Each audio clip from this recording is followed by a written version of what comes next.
Hello friends, आज हम बात करने वाले हैं मैथमेटिक्स के नए टॉपिक के बारे में जिसका नाम है प्रोपोर्शन और प्रोपोर्शनल। आप दोनों कह सकते हैं, ठीक है। तो जनरली प्रोपोर्शन क्या होता है? तो proportion is a comparison between two ratio. जब आप दो रेशियो को कंपेयर करते हैं तो उसे बोलते हैं प्रोपोर्शन। यानी अगर मैं बात करूं तो आपके पास एक रेशियो है ए बी का, ठीक है। दूसरा रेशियो है आपके पास सी एंड डी का। तो आप जब दोनों को कंपेयर करोगे तो उसे बोलेंगे प्रोपोर्शन। तो कंपेयर कैसे करना है? तो आप ऐसे कर सकते हो, ठीक है। तो इसको बोलते हैं कंपैरिजन बिटवीन टू रेशियोज। तो ये दो रेशियो का कंपैरिजन, उसे बोलते हैं प्रोपोर्शन। आप इस इक्वल टू की जगह एक और साइन भी लिख सकते हैं, जैसे कि इन दोनों का मतलब सेम ही होता है, ठीक है। तो ये आपको याद रखना है। फिर दूसरा, जब आप ये लिख रहे हो ए बी सी डी, ठीक है, ये ए बी रेशियो, ये सी डी रेशियो, बीच में इक्वल टू का साइन है यानी कंपेयर किया हुआ है, ठीक है। तो ए और डी को बोलते हैं एक्सट्रीम्स। एक्सट्रीम्स यानी कि लास्ट में जो है ये ए और डी है एक्सट्रीम्स अपना, ठीक है, इसको बोलते हैं एक्सट्रीम्स। और ये जो बी एंड सी है उसको बोलते हैं मीन्स। मीन्स यानी कि बीच वाले, ठीक है। तो ए और डी है एक्सट्रीम्स और बी एंड सी है मीन्स, ठीक है। तो जनरली जो रेशियो होता है, तो रेशियो को आप इस वाले जो रेशियो है आप इसको ऐसे भी लिख सकते हैं, जैसे कि ये वाला रेशियो है आपके पास, इसको आप ऐसे भी लिख सकते हैं, ठीक है। इसको ऐसे भी लिख सकते हैं। और एक चीज है इसको लिखने के लिए, जैसे कि आप ऐसे भी लिख सकते हैं इसको। अगर मैं बात करूं तो A D is equal to C, ठीक है। आप इसको ऐसे भी लिख सकते हैं। तो आपको कंफ्यूज नहीं होना, आपको जिसमें दिया हुआ है आप आसानी से इसको किसी में भी लिख सकते हैं, ठीक है। फिर एक दूसरी चीज आती है, नेक्स्ट है अपना कंटिन्यूड प्रोपोर्शन।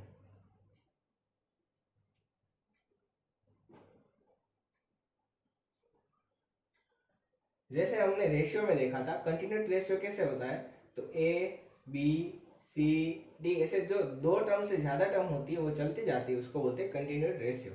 अब कंटिन्यूड प्रोपोर्शन किसे बोलेंगे? कंटिन्यूड प्रोपोर्शन यानी A B ratio is equal to B C ratio, यानी ए बी है फिर बी से बी सी है, ठीक है। तो इसको बोलेंगे कंटिन्यू, ठीक है। तो वो चलता जाएगा ऐसा, फिर आएगा सी डी, फिर डी ई, ऐसे ये चलता जाएगा, ठीक है।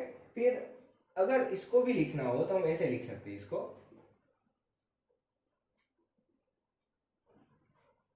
ठीक है। अब हम मल्टीप्लाई करते हैं एक दूसरे को सामने सामने, ठीक है, क्रॉस मल्टीप्लीकेशन करते हैं, ठीक है। तो ऐसे आएगा A C is equal to B square, यानी कि B square is equal to A C, ठीक है। तो ये जो टर्म है वो आपको सम में काम आएगी। सम कैसे आते हैं? एग्जाम्पल की अगर मैं बात करूँ कोई, तो आपको ऐसे पूछेंगे कि कंटिन्यूड प्रोपोर्शन आपको दिया होगा कि कंटिन्यूड प्रोपोर्शन है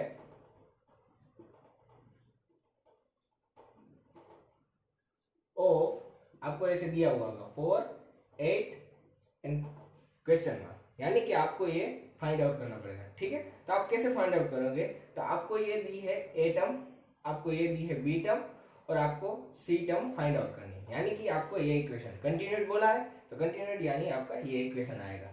तो आपको सिर्फ इक्वेशन लिखना है जैसे, ठीक है। बी आपको दिया हुआ है 8 का स्क्वायर है, ए आपको दिया है 4, सी आपको ढूंढना है, ठीक है। तो सी यानी, और अगर मैं बात करूं तो 16, तो आपका सी का आएगा 16, ठीक है। तो ये भी बहुत सिंपल है, इससे आप बहुत सारे न्यूमेरिकल सोल्व कर सकते हैं। तो अब हम बात करने वाले हैं टाइप्स ऑफ प्रोपोर्शन। अब प्रोपोर्शन के भी कुछ टाइप होते हैं। तो सबसे पहला है इनवर्टेंडो। तो इनवर्टेंडो किसको बोलते हैं? जैसे कि आपको कोई प्रोपोर्शन दिया हुआ है, प्रोपोर्शन आपको दिया है A B is equal to C and D. तो आप इसको कैसे लिख सकते हैं, ए बी सी डी। तो इन्वर्टेडो का मतलब होता है इनवर्स, इनवर्स यानी आपको उल्टा करना है। तो उल्टा कैसे करेंगे, तो आपको इसको उल्टा कर देना है। तो आप इसको उल्टा करेंगे तो आप ऐसे लिख सकते हैं, ठीक है। फिर आपको इसको रेशियो में लिखना हो तो आप ऐसे लिख सकते हैं, सॉरी। तो ये आपका हुआ इन्वर्टेडो, ठीक है। इसको आप इन्वर्टेडो में ऐसे लिख सकते हैं। तो ये भी सिंपल है। फिर नेक्स्ट आता है अल्टरनेटो, ठीक है। अब अल्टरनेटो में क्या है, तो नाम से पता चलता है अल्टरनेटो यानी एक दूसरे से चेंज करना है। तो कैसे चेंज करना है, जैसे कि आपको कोई रेशियो दिया हुआ है, प्रोपोर्शन दिया हुआ है आपको, आप इसको ऐसे लिख सकते हैं, ठीक है। इसको आपको चेंज करना है कैसे, तो बी की जगह सी और सी की जगह बी, यानी कि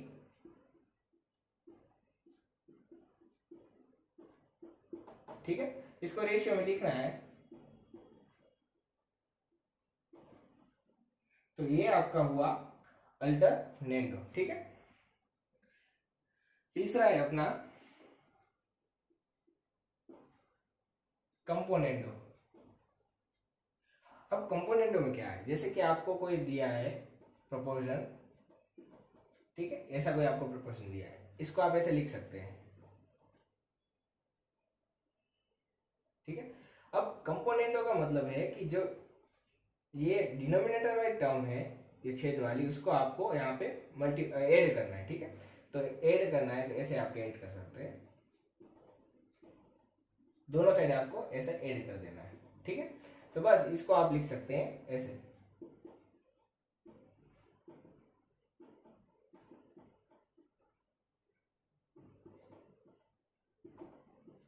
तो ये आपका हुआ कंपोनेंडो, ठीक है। ये आपका है प्रोपोर्शन दिया है, इसका कंपोनेंडो ऐसे होगा।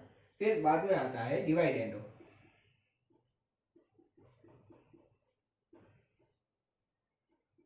अब डिवाइडेंडो में क्या है, तो नाम से पता चलता है डिवाइड करना है। तो डिवाइड में जैसे कि हमने कंपोनेंडो यानी कि मल्टीप्लाई होता है, उसको हमने ऐड किया, वैसे डिवाइडेंडो में डिवाइड करना है, उसको क्या करना है, माइनस करना है। तो कैसे, तो अगर आपको ऐसे दिया है प्रोपोर्शन, तो आप इसे लिख सकते हैं, इसको माइनस करना है, तो ऊपर वाली टर्म में से माइनस कर देना है। तो आप इसको ऐसे लिख सकते हैं,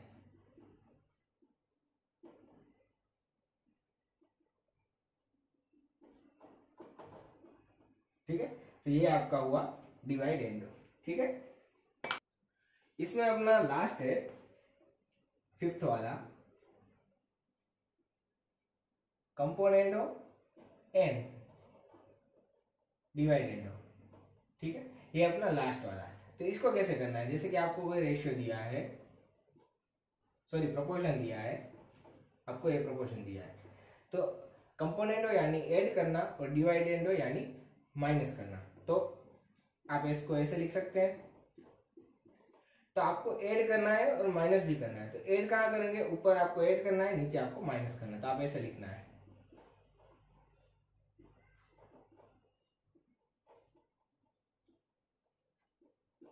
सॉरी यहाँ पे आपको प्लस आएगा, यहाँ पे आपको माइनस आएगा।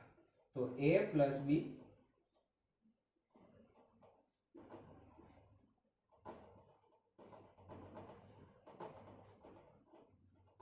तो ये आपका हुआ कंपोनेंडो एंड डिवाइडेंडो, ठीक है।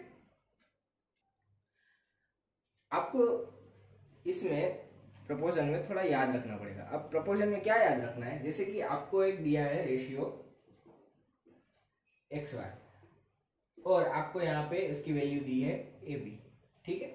तो आप इसको डायरेक्टली ऐसे नहीं लिख सकते, एक्स यानी ए और वाई यानी बी, तो ये गलत है, आप इसको ऐसे नहीं लिख सकते। तो इसके लिखने के लिए यहाँ पे एक चीज आती है, उसको इंट्रोड्यूस करते हैं, ठीक है।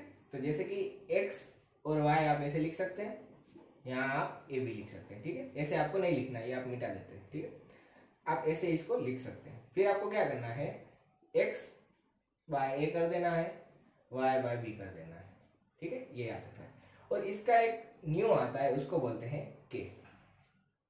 ठीक है, तो अगर आपको इसको लिखना होगा तो आप ऐसे लिख सकते हैं, x इज इक्वल टू के ए और y इज इक्वल टू के बी। ठीक है, आप इसको ऐसे लिख सकते हैं। अगर मैं और एक तरीके से समझाऊं तो जैसे कि अगर मैं बात करूं तो x नाम का जो लड़का है उसको अगर मैं बात करूं तो 40 मार्क्स आए हैं, और y नाम का जो लड़का है उसको 30 मार्क्स आए हैं। यानी x वाले को आए हैं 40 मार्क्स, y वाले को आए हैं 30 मार्क्स। ठीक है, तो इन दोनों का अगर मैं रेशियो लूं तो आपको मिलेगा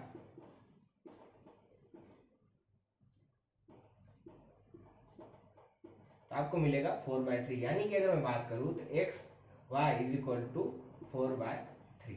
ठीक है, तो यहाँ पे अगर मैं बात करूं तो x इज इक्वल टू 4 नहीं होता और y इज इक्वल टू यहाँ पे 3 नहीं होता। क्यों?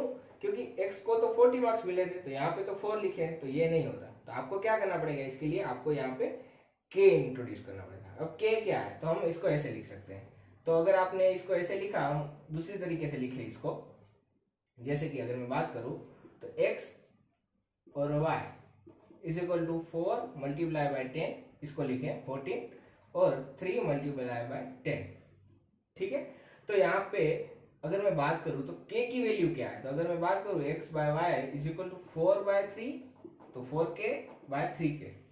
यानी अगर आप समझे तो इस जैसा टर्म आ गया। तो यहाँ पे k की वैल्यू आएगी 10। तो अगर मैं इसको ऐसे लिखूं x is equal to 4k और y is equal to 3k, then k is equal to 10।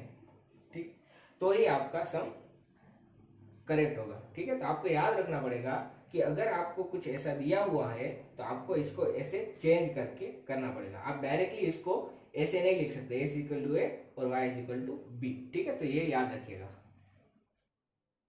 अब एक लास्ट आपको फॉर्मूला याद रखना पड़ेगा, उसको हम डिराइव नहीं करने वाले, सिर्फ आपको याद रखना है। जैसे कि आपको कोई एक रेशियो दिया हुआ है, जैसे आपको ऐसा a/b है, वो रेशियो c/d को इक्वल है, फिर e/f को इक्वल है। ठीक है, ऐसे ऐसे इनफाइनाइट तक जा रहे हैं। तो ऐसे आपको रेशियो दिए हुए हैं। तो अगर आपको पूछेगा कि इच रेशियो यानी कि यहाँ बोलते हैं k, तो k की वैल्यू क्या आएगी, तो k हम लिखते हैं जनरली यहाँ पे। ठीक है, तो अगर आपको इच रेशियो यानी कि k की वैल्यू पूछेगा तो आपको क्या करना है, तो आपको जितने भी टर्म दिए हैं तो उसका न्यूमरेटर का सम करना है। जैसे कि यहाँ पे k की वैल्यू मैं फाइंड आउट करूंगा, तो k की वैल्यू आएगी a plus c plus e divided by b plus d plus f। ठीक है, तो ये आएगी k की वैल्यू यानी ईच रेशियो की। तो आपको जब भी ईच रेशियो पूछा है तो आपको ये वैल्यू पुट आउट कर देनी है, तो आपको डायरेक्टली आपका आंसर मिल जाएगा। So thank you for watching.